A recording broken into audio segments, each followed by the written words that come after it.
Hai guys, welcome back to my channel bersama aku Claudia. Jadi buat kalian yang baru di channel ini, welcome. Jadi di channel ini kita ngebahas banyak tentang kesehatan kulit dan juga skincare. Oh ya, selain itu aku juga banyak bikin konten-konten menarik tentang skincare dan juga tentang review produk di Instagram aku. Jadi kalau misalnya kalian belum follow aku di Instagram, please follow di @funskincare. Oke, jadi di video kali ini kita akan ngebahas tentang retinoid atau juga disebut dengan vitamin A. Nah, jadi retinoid belakangan ini lagi naik daun nih. Popularitasnya naik karena banyak banget lokal brand skincare di Indonesia yang ngeluarin produk-produk retinoid. Nah, jadi aku mau disclaimer dulu, di video kali ini kita akan ngebahas tentang retinoid yang dijual bebas melalui cosmetics. Jadi bukan yang diresepkan oleh dokter, yaitu retinoic acid ya. Jadi kita ngomongin tentang derivatif-derivatif lainnya. Nah, jadi di video ini aku ngebuat sebuah guideline untuk kalian yang baru nih di dunia retinoid. Cara pemakaiannya, gimana supaya meminimalisir efek sampingnya. Oke, sebelum kita bahas tentang itu, mari kita sedikit rewind apa aja sih manfaat dari retinoid ini. Oke, jadi retinoid ini merupakan produk yang serbaguna. Dia itu bisa dibilang kayak the royals in skincare karena risetnya udah banyak banget. Nah, manfaatnya yang pertama adalah dia bisa mempercepat regenerasi sel kulit kita. Selain itu, dia juga bisa meningkatkan produksi kolagen di kulit kita. Nah, makanya manfaatnya itu bermacam-macam banget.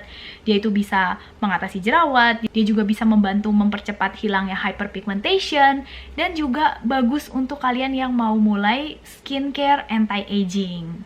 Oke, jadi itu dia manfaat dari retinoid in a nutshell. Nah, memang dengan kuat yang begitu kuat, pasti ada efek sampingnya. Mungkin seperti quotes kalian pernah dengar kayak, with great powers comes great responsibilities. Nah, begitu juga dengan penggunaan retinoid. Memang kedengarannya manfaatnya banyak banget, tapi kalian tuh harus waspada saat menggunakannya, supaya efek sampingnya itu bisa minimal. Apa aja sih efek samping retinoid yang bisa terjadi di kulit kalian? Nah, jadi retinoid itu bisa mengakibatkan yang namanya efek retinoid reactions. Apa sih retinoid reaction itu? Ini merupakan efek samping dari penggunaan retinoid, yaitu kulit kering, jadi flaky, jadi mudah merah-merah. Selain itu, bisa juga sementara waktu memperparah kondisi jerawat kalian, karena dia akan mempercepat regenerasi sel kulit. Jadi, komedo-komedo yang tadinya ada di bawah permukaan kulit kalian tuh jadi cepat muncul ke permukaan dan menjadi kayak jadi jerawat-jerawat di awal-awal penggunaannya. Oke, jadi kita mulai dengan tips apa aja yang harus kalian lakukan kalau misalnya kalian baru di dunia retinoid. Yang pertama yaitu kalian bisa memilih retinoid derivatives yang cocok untuk kulit sensitif dan juga reaktif. Nah, retinoid di dalam cosmetics yang dijual di pasaran juga banyak bentuknya. Pertama, yang paling banyak risetnya dan yang paling kuat, bukti-buktinya adalah retinol.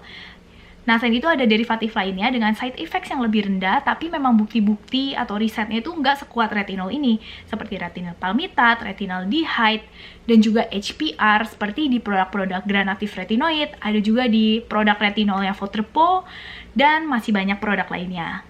Nah, kalau misalkan kalian punya kulit yang sangat sensitif dan juga reaktif, kalian bisa mulai menggunakan derivatif vitamin A yang lebih gentle seperti retinaldehyde, retinol palmitat, atau juga HPR yang tadi aku udah sebutkan. Nah, tapi kalau misalnya kalian kayaknya kulitnya cukup resilient, cukup kuat, kayaknya agak badak gitu kuat-kuat, kalian bisa langsung kok mulai dari retinol. Nah, tapi ini bukan berarti kalau misalnya kalian punya kulit yang sensitif, kalian nggak bisa langsung jump to retinol. Karena belakangan ini banyak banget teknologi delivery system untuk retinol supaya lebih perlahan, kayak slow release system, jadi nggak terlalu mengiritasi kulit kalian. Tapi kalau misalnya memang kalian mau cari yang paling aman, sebaiknya kalian coba derivatif-derivatif retinoid lainnya selain retinol, supaya efek sampingnya lebih minimal. Nah, jadi setelah kalian memilih retinoid derivatives yang kalian inginkan, kalian bisa memilih konsentrasi dari retinoid derivatif tersebut di skincare produk kalian. Kalau misalnya kalian pemula, kalian bisa mulai dari yang rendah dulu, kalian jangan langsung jump ke yang konsentrasinya paling tinggi ada di pasaran, jadi kalian mulai perlahan dari yang konsentrasi rendah. Nah, contohnya kalau misalnya kalian mau menggunakan produk retinol, kalian bisa mulai dari konsentrasi lebih rendah atau sama dengan 0,5%. Nah, lalu tips yang ketiga itu tentang durasi. Jadi kalau misalnya kalian baru nih di dunia retinoid, kalian bisa menggunakan retinoid sebanyak 2-3 kali misalnya dalam seminggu. Nah, jadi dengan kalian memberikan jeda penggunaannya, kulit kalian tuh bisa lebih dulu kayak membiasakan diri atau adjust dengan produk baru ini. Nah, jadi kalau misalnya ada side effect yang akan timbul, kalian tuh bisa memberikan kulit kalian kayak recovery period. Jadi side effect-nya akan lebih minimal. Jadi nggak akan kulit kalian terasa kayak gosong, flaky, merah-merah, dan lain-lain. Nah, jadi saat kulit kalian kayaknya udah adjust nih dengan produk tersebut, kalian bisa tingkatkan durasinya misalnya 2-3 kali dalam seminggu, misalnya jadi 1 kali setiap 2 malam, lalu kalian akhirnya bisa menggunakan selama setiap hari. Nah, sampai akhirnya kalian bisa menggunakan produknya setiap malam. Nah, lalu tips yang berikutnya adalah tentang cara pemakaiannya. Jadi ada yang namanya sandwich method. Apa itu sandwich method? Jadi, sandwich method adalah proses melayer penggunaan retinoid di tengah-tengah penggunaan moisturizer. Jadi, kalian bisa menggunakan moisturizer sebagai lapisan pertama skincare kalian. Lalu, kalian lapiskan dengan produk retinoid kalian. Nah, jadi apa gunanya moisturizer yang ada di lapisan pertama? Dia itu bekerja sebagai buffer. Jadi dia memperlambat penyerapan produk retinoid tersebut, jadi lebih slow release, dan kemungkinan iritasi juga semakin rendah.